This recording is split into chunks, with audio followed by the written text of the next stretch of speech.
జనసేనకి కొండంత మానవతా దృక్పథం ఉంది.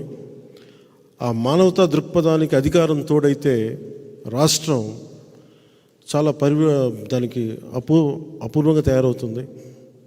ఆ దిశగా మనం అడుగులు వేస్తూ ఉన్నాం. నాకున్న ఒకే ఒక రిక్వెస్ట్ మన నాయకులందరికీ కూడా, కొంతమంది చనిపోయిన తర్వాత కొద్ది నెలలు లేట్ ఉంది, అలాంటి పరిస్థితులు లేకుండా ఈ దుర్ఘటన జరిగిన వెంటనే మన దృష్టికి తీసుకొస్తే ఇంకొంచెం తొందరగా మనం వారికి చెక్స్ అంతా చేసేలా పరిస్థితులు ఉంటాయి. కొంచెం దాన్ని దృష్టిలో పెట్టుకోమని కోరుకుంటూ, అన్ని నియోజకవర్గాల నుంచి దాదాపు ఈరోజు 20 చెక్లు ఇచ్చాం. దీనికి ముందుకు తీసుకెళ్లిన నాయకులందరికీ పేరు పేరున శ్రీ తాతంశెట్టి నాగేంద్ర గారికి, చల్మల్-శెట్టి రమేష్ గారికి, మండలి రాజేష్ గారికి, బొంతు రాజేశ్వరరావు గారికి, చేగుండి సూర్యప్రకాష్ గారికి, రియాజ్ గారికి, పోతిన మహేష్ గారికి, కోన తాతారావు గారికి, అమిశెట్టి వాసు గారికి, పిప్పర రవి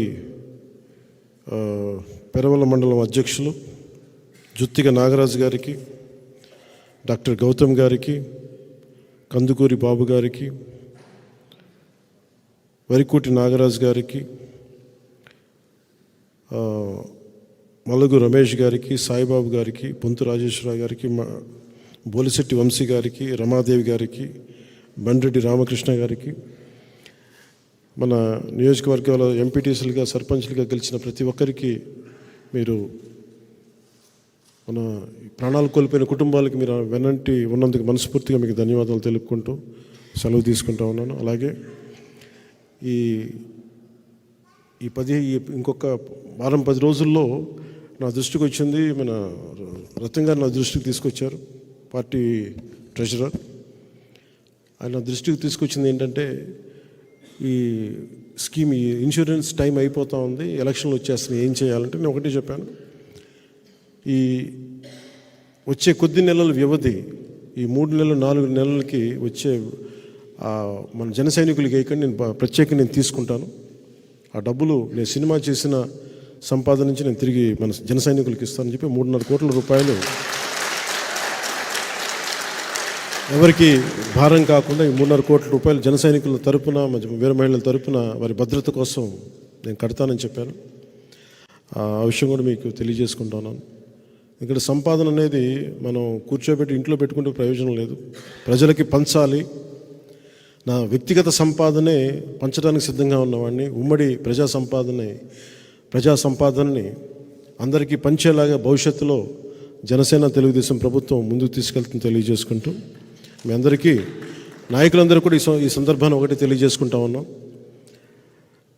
వైఎస్ జగన్ గారు మాట్లాడుతూ, జనసేన వస్తే, టీడీపీ ప్రభుత్వం వస్తే వాళ్ళు వెల్ఫేర్ స్కీమ్స్కి విరుద్ధం అని మాట్లాడుతూ ఉంటారు.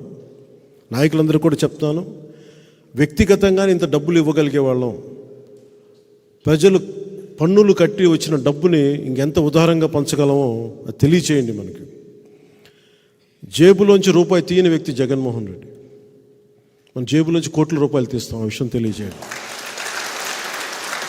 సో నేను తెలియజేసుకుంటుంది కూడా, ఏదైతే పథకాలు ఉన్నాయో ఆ పథకాలను కొనసాగింపే ఉంటుంది తప్ప వాటిని ఆపమని మీరు పదే ప్రతి ఒక్కరికి తెలియచేయండి. మన జనసేన తెలుగుదేశం ప్రభుత్వాన్ని స్థాపించి మనం ముందుకు తీసుకెళ్ళిన రోజున ఏ ఒక్క పథకం కూడా ఆగకుండా 10 రూపాయలు అదనంగా ఇచ్చే పరిస్థితిలో ఉంటాం తప్ప తీసే పరిస్థితిలో ఉన్నాం. అలాగే ముఖ్యంగా డ్వాక్రా మహిళల రుణాలు నా దృష్టిలో ఉన్నాయి. తెలుగుదేశం పార్టీ నాయకులతో కూడా మాట్లాడి, వాళ్ళ అధినాయకత్వంతో మాట్లాడి, డ్వాక్రా మహిళల రుణాలు కూడా ఎలా దాన్ని మాఫీ చేయగలగాలి, పెద్ద మోసం చేసే కంపెనీలకే బ్యాంకులు ఉదారంగా వదిలేస్తుంటే అలాంటి డ్వాక్రా మహిళల పరిస్థితిని కూడా ఎలా ఆలోచించాలి, దాని మీద అధ్యయనం చేస్తూ, డ్వాక్రా మహిళలకు కూడా వారికి మీకు మనస్ఫూర్తిగా అండగా ఉంటామని తెలియజేసుకుంటున్నాం. జై హింద్.